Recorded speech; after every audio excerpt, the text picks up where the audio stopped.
A Hora do Ungido, com o pastor Paulo Messias. Olá, meus amados irmãos e irmãs, a quem vos cumprimento com a graça e com a paz do Senhor Jesus. Eu sou o pastor Paulo Messias, da Igreja Videira de Canaã, Goiânia, Goiás, Brasil, para o mundo, chamado por Deus para pregar o Evangelho da Graça, para curar os enfermos, para libertar os cativos. Mas antes de orar com você, eu gostaria de compartilhar uma palavra de Deus.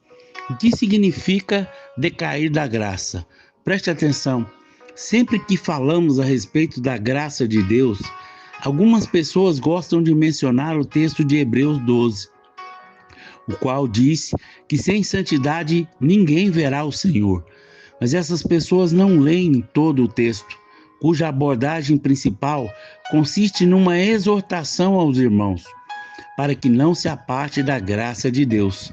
Olha o que diz: segui a paz com todos e a santificação, sem a qual ninguém verá o Senhor, atentando diligentemente, porque ninguém seja faltoso, separando-se da graça de Deus, nem haja alguma raiz de amargura que brotando vos perturbe, e por meio dela muitos sejam contaminados. Hebreus capítulo 12, do verso 14 ao 15. A única maneira de seguirmos a paz com todos e termos santificação é tendo certeza de que não estamos nos separando da graça de Deus. Sem a graça de Deus, a santidade é impossível. Algumas pessoas, porém, pensam que a salvação é uma questão de santidade. Mas o Novo Testamento enfatiza o tempo todo que a salvação é somente pela fé no Evangelho. São as boas novas do Evangelho de que os nossos pecados foram cravados na cruz. A revelação de que somos justificados pela fé e não por obras da lei. A fé que Cristo já pagou por todas as nossas iniquidades, que nos salva. A nossa santificação é apenas resultado da nossa fé na obra da cruz. Quando pela fé contemplamos o Senhor, o resultado é que andamos em santidade. Precisamos ter clareza de que santidade não é o tamanho do cabelo, o comprimento da saia, nem a maquiagem do rosto. Santidade é Cristo. Algumas pessoas fazem tudo isso e, no entanto, possuem um coração cheio de amargura, ressentimento. Como diz o texto de Hebreus, essas pessoas não andam em santidade. O que aconteceu quando nos separamos da graça? Olha o que diz: atentando diligentemente, porque ninguém seja faltoso, separando-se da graça de Deus, nem haja alguma raiz de amargura que brotando vos perturbe, e por meio dela muitos sejam contaminados, nem haja algum impuro ou profano, como foi Esaú, o qual, por um repasto, vendeu o seu direito de primogenitura, pois sabeis que, posteriormente, querendo herdar a bênção, foi rejeitado, pois não achou lugar de arrependimento, embora com lágrimas o tivesse buscado. Hebreus capítulo 12, verso 15 ao 17. Hebreus 12 nos mostra que, sem a graça de Deus, não podemos ter paz com os homens e nem seguir a santidade. Sem a graça de Deus, inevitavelmente, viveremos debaixo de ressentimento e amargura. Pastor, qual é a relação entre separar-se da graça e cair no ressentimento? Na verdade, é bem simples. Toda pessoa ressentida é cheia de justiça própria. Ela se julga merecedora de coisas boas. Quando alguém erra com ela, ela pensa que tem o direito de cobrar a justiça. Ressentimento é o maior sinal de justiça própria. Quando confiamos em nossa justiça própria, separamos-nos da graça de Deus. Somente podemos desfrutar da graça aquele que reconhece que não tem merecimento algum. Este não cobra justiça e perfeição dos outros. Uma vez que foi tão generosamente perdoado, ele está pronto para perdoar os outros também. Assim, se estamos na graça, não há lugar em nós para amargura. O irmão do filho pródigo é um exemplo de como a amargura vem sobre todo aquele que é cheio de justiça própria. O filho mais velho estava tão longe de casa quanto o seu irmão mais novo. Ele enxergava a si mesmo como um servo do seu pai e se julgava merecedor da bênção. Eu nunca desobedeci às suas ordens, disse ao pai. Ele era cheio de justiça própria. Ficou pensando o quanto seria difícil para o irmão mais velho fazer o mesmo que o filho pródigo, cair de joelhos e dizer: Pai, pequei contra o céu e contra ti. Já não sou digno de ser chamado teu filho. Imagine esse homem que se achava tão responsável, caindo de joelhos, enterrando a cabeça no peito do seu pai, dizendo que ele era indigno de ser chamado seu filho. É quase impensável. Ele não tinha feito nada errado, não tinha pecado contra o céu ou contra o seu pai. Ele certamente não podia ver que não era digno de ser chamado filho do seu pai. Mas é exatamente o que ele precisava fazer, porque o seu coração não era como o do seu pai. Ora, o filho mais velho estivera no campo e quando voltava, ao aproximar-se da casa, ouviu a música e danças. Chamou um dos criados e perguntou o que era aquilo. E ele informou: Veio teu irmão, o teu pai, mandou matar um novilho cevado, porque o recuperou com saúde. Ele se indignou e não queria entrar. Saindo, porém, o pai procurava conciliá-lo, mas ele respondeu a seu pai: Há tantos anos que te sirvo, sem jamais transgredir uma ordem tua. Nunca me deste um cabrito sequer para alegrar com os meus amigos. Vindo, porém, esse teu filho, que desperdiçou os teus bens com meretrize, tu mandaste matar a ele um novilho cevado. Lá em Lucas, capítulo 15, verso 25 ao 30. O irmão do filho pródigo tentou ganhar o amor do pai sem saber que já era amado. Por não se sentir amado, ele caiu na amargura e ressentimento, pois do seu ponto de vista, o pai era injusto. Essa é a maneira como surge a justiça própria, e quando tentamos conquistar o amor e o elogio do pai. Toda pessoa cheia de justiça própria se enche de amargura, pois pensa que tem praticado todos os mandamentos e mesmo assim não consegue ter a bênção de Deus.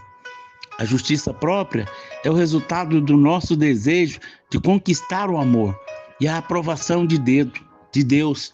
Para ter o amor, nos esforçamos fazendo boas obras e tentando obedecer os mandamentos. Quando achamos que conseguimos, enchemos-nos de justiça própria e merecimento próprio. O problema é que perdemos o favor de Deus quando nós confiamos em nossa justiça. E o resultado é que ficamos ressentidos. Essa é a explicação para a amargura de todos os relacionamentos.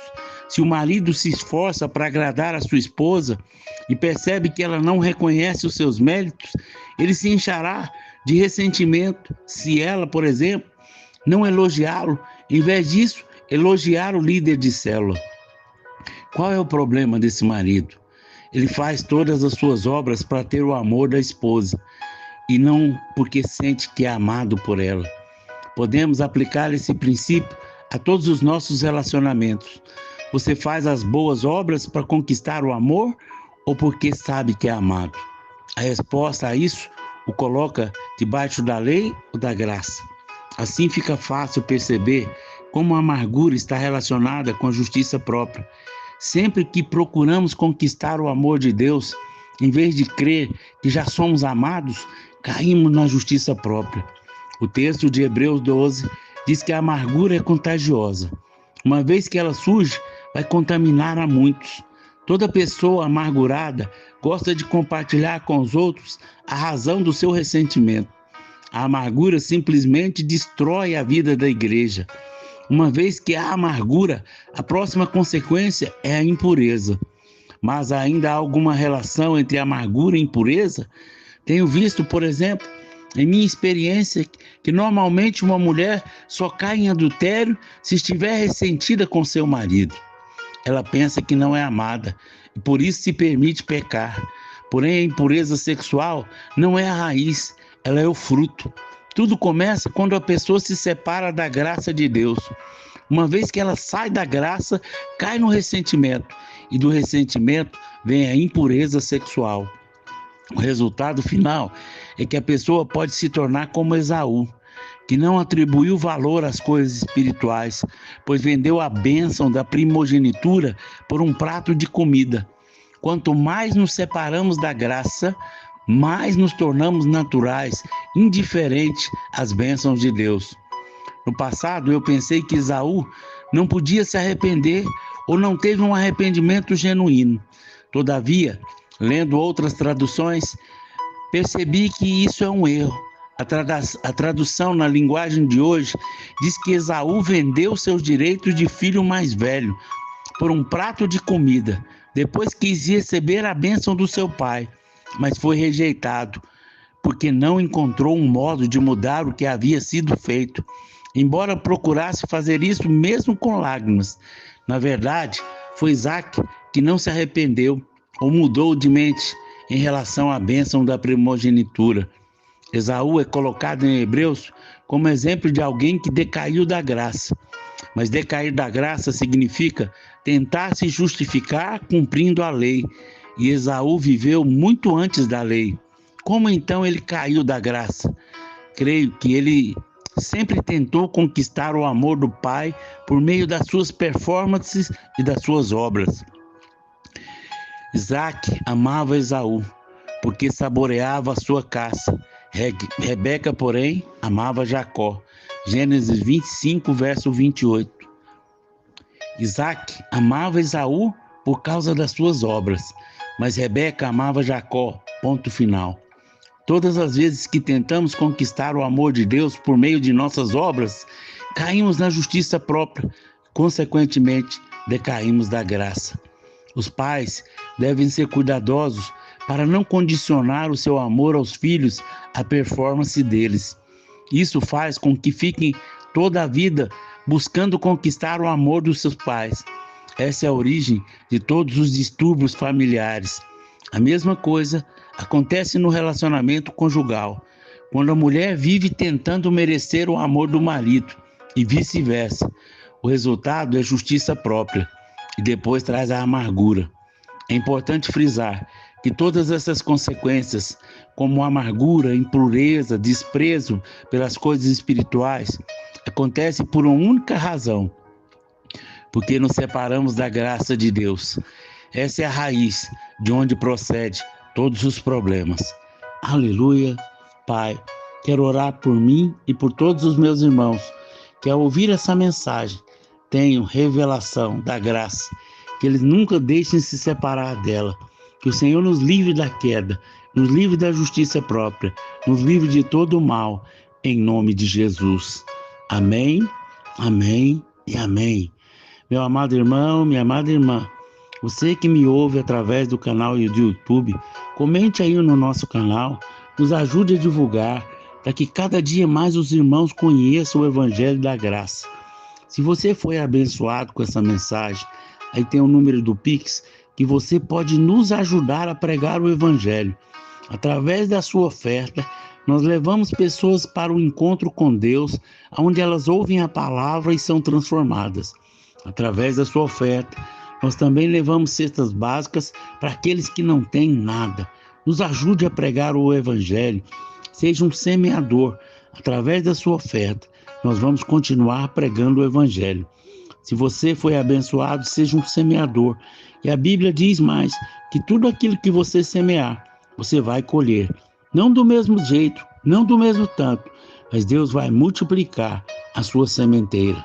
Deus abençoe ricamente, em nome de Jesus.